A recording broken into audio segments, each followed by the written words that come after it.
আমি যে জায়গা দাঁড়িয়ে আছি এটা একটা নদী। এই নদীটা এত সুন্দর একটা নদী, যখন পানি হয় নদীটা দেখতে আসলে অমায়িক এবং সুন্দর লাগে। কিন্তু এখন পানি নেই, নদীটা তেমন একটা ভালো দেখা যাচ্ছে না। যখন পানি হয় তখন খুব সুন্দর দেখা যায়, ভালো দেখা যায়। তবে যখন পানি হয় তখন কিন্তু কারোর মূল্য দিতে চায় না। পানি হয়, শক্তি বেড়ে যায়, আশেপাশে যে গাছগাছালিগুলো আছে বা আশেপাশে যে ঘাস লতা পাতা আছে এগুলোরও মূল্য দিতে চায় না।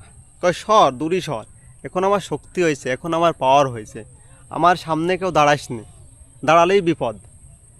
এই বিপদটা এখন মুক্ত হয়ে গেছে, মানে শক্তি শেষ।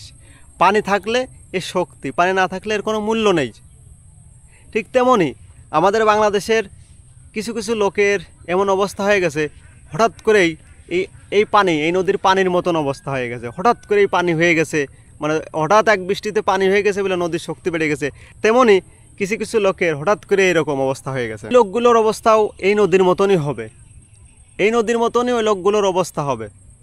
তোমার পকেটে টাকা আছে বলে, তোমার একটু সময় ভালো হয়েছে বলেই তুমি মানুষকে মূল্যায়ন দিতে চাচ্ছ না, তুমি মানুষকে পাত্তাই দিতে চাচ্ছ না।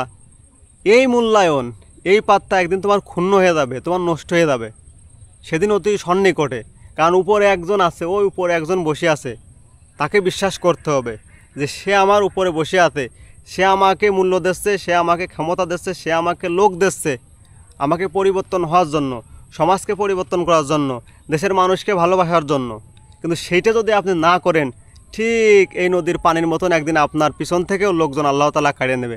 সেদিন দেখবেন এই নদীর মতন আপনি মরা নদী হয়ে যাবেন, আপনাকে কেউ মূল্যই দেবে না। সেদিন আপনি কোনে যাবেন, সেদিন আপনি কোনে যাবেন, সেদিন আপনার অবস্থা কী হবে সেটা আপনি একটু ভাববেন।